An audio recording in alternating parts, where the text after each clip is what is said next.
La exposición Vuelta al Quijote se presenta en el Museo Franz Mayer del 18 de mayo al 20 de octubre, donde los visitantes podrán disfrutar y apreciar la colección que comprende 786 ediciones de la famosa pieza literaria creada por Miguel de Cervantes Saavedra, que el financiero y coleccionista Franz Mayer reunió a lo largo de su vida. La exhibición le da una mirada general y actual de la pieza literaria a todo el público, haya o no leído El Quijote, ya que enfatiza en su relevancia escrita, en sus personajes, sobre todo los femeninos, la evolución artística de las ilustraciones, la evolución de las técnicas y materiales en la producción de libros y la vigencia de la obra creada en 1605. Así nos lo comentan en conversación con la prensa Giovanna Jaspersen, directora del Museo Franz Mayer, Tania Vargas, responsable de acervos documentales del museo, y Emiliano Álvarez, especialista en estudios de Cervantes, todos curadores de la exhibición. Como saben, tenemos una de las colecciones más grandes de Quijotes en América Latina.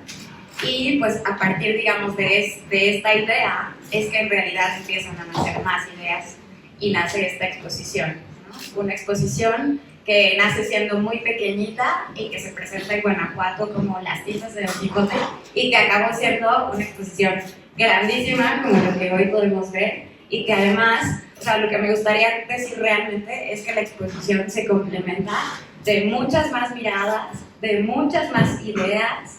Y eso la creció muchísimo y nos ayuda a que otros públicos la puedan leer, ¿no? Es decir, no solo se va a poder leer ahora desde lo cronológico, que es la idea inicial con la que nace la exposición, con 60 y tantas ediciones. Hoy van a poder ver una sala en la que van a encontrar un gran librero donde van a ver todas las ediciones, que son casi 800 ediciones divididas en unos 1500 volúmenes. Van a poder ver las ediciones desde la más importante, de 1605, hasta ediciones del siglo XX, del siglo XXI, ediciones para niños, algunas otras que son importantes no tanto por el año o por el autor o por el artista que la interpretó, sino por la materialidad, ¿no? Es decir, por la encuadernación, por los papeles marmolados, por los cantos. Es decir, en este momento se trata de una exposición que ya no solamente nos va a hablar de la evolución del Quijote, sino que también nos va a poder acercar al Quijote desde otras perspectivas. Además, la colección del Museo Franz Mayer es famosa entre quienes nos dedicamos al estudio de Cervantes y del Quijote, porque de veras es una colección importantísima, llena de volúmenes hermosos y muy importantes. Que eso pueda ser exhibido y puesto al público me parece. Pero había la idea de que, para empezar, quizás no todo el mundo comparte esos intereses. Y que también podríamos construir alguna manera de que el público que quizá no lo comparta de entrada salga enamorado de esta exposición y lo comparta después, ¿no? Y para eso el gancho no podía ser nada más el libro, sino algo de lo que el Quijote, como obra maestra de la literatura universal, nos sigue diciendo hoy, ¿no?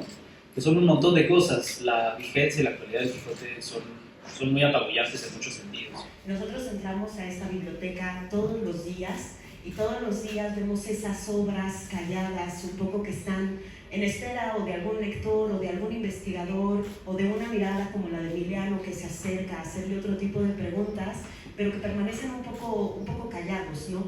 El tomar una colección como esa de un valor tan contundente entre los especialistas, entre quienes conocen la obra o los amantes de la materialidad del libro como objeto y como vínculo también, y llevar la sala para poder comunicarla es un reto gigantesco. Y a mí me gusta mucho pensar que cuando hacemos libros relacionados con el libro o con la lectura, cuando hacemos exposiciones o proyectos, las tenemos que hacer para no lectores. Es decir, no podemos hacer una exposición donde hablemos de esta gran obra para los lectores, porque entonces todas las personas, que son millones, quienes no han leído la obra, quienes se sienten abrumadas en relación a su volumen, en relación a su lenguaje, a la manera o a lo viejo o al tiempo o al ver un personaje con una gorguera que nos resulta anacrónico, lo que queremos es que los no lectores puedan tener una experiencia grata, que los que no van a leer el Quijote no se trata de que lo lean, se trata de que sepan realmente por qué es tan trascendente. Una de las cosas más ricas de esta exposición es que pensemos que tenemos más de 1000 libros en la sala de la exposición, pero en realidad es un solo libro. Es decir, cuando creemos que un libro es únicamente literatura, lo estamos reduciendo a una historia. Y una historia se puede mostrar y se puede contar de maneras totalmente distintas. La puede ilustrar Dalí, la puede grabar Boré.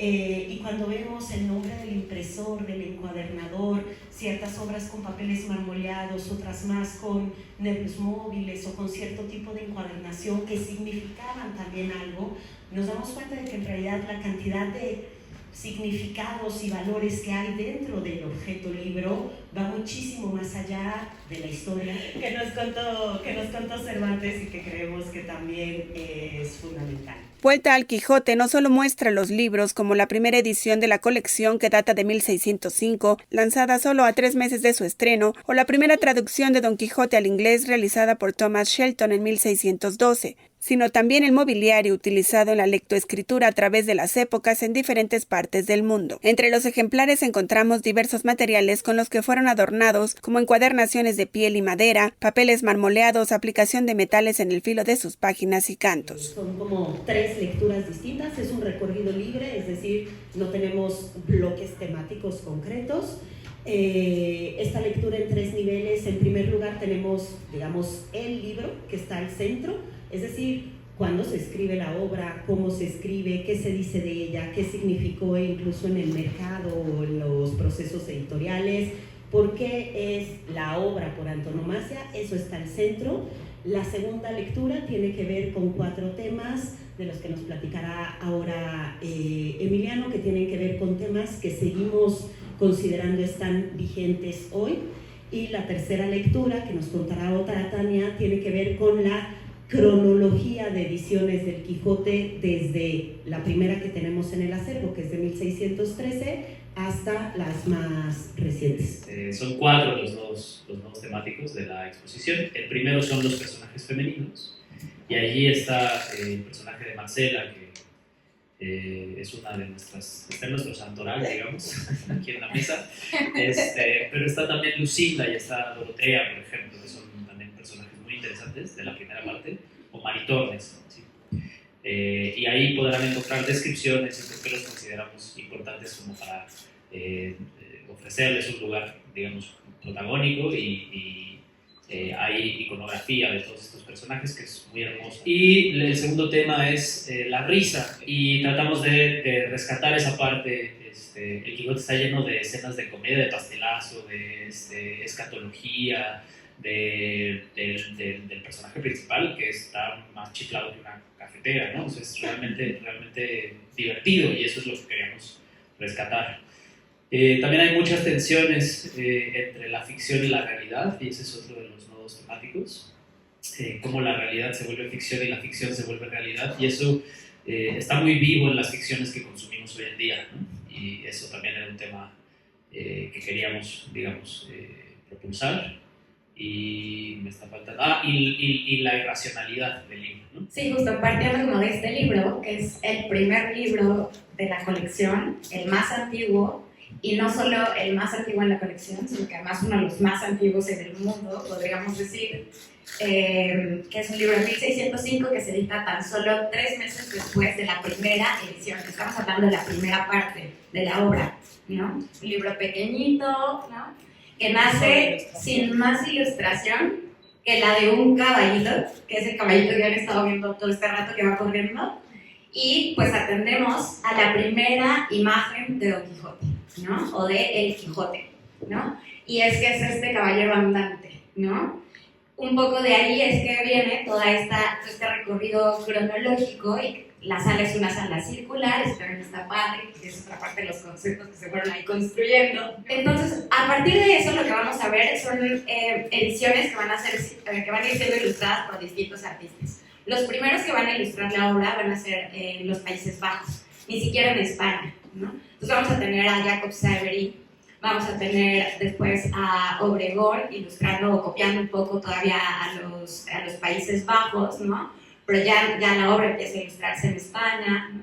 Después vamos a ver a un Quijote como más cortesano, en donde pues entra como ya también la corte francesa, ¿no? Y entonces John Van der Bank, ¿no?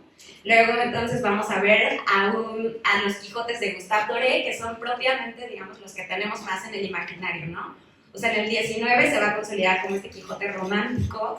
Y luego vamos a encontrar en el 20 ya a Salvador Dalí, a Lorenzo Goñi, a un montón de artistas que ya van a empezar a ensayar la obra desde sus propias interpretaciones. Ya no va a estar, por ejemplo, como en un siglo anterior, la RAE diciendo, yo quiero que ilustres la obra de tal o cual manera. Y bueno, claro, salieron unos libros preciosos, eso que ni qué, pero sí hay también un avance en cuanto a la interpretación y lo que llamamos, digamos, ya las nuevas narrativas, ¿no? Es decir, el libro pierde también esta sacralidad que tiene, ¿no? O sea, ya no es solamente un libro de nicho o un libro de colección, sino que también es un libro que puede ser leído desde muy distintas perspectivas.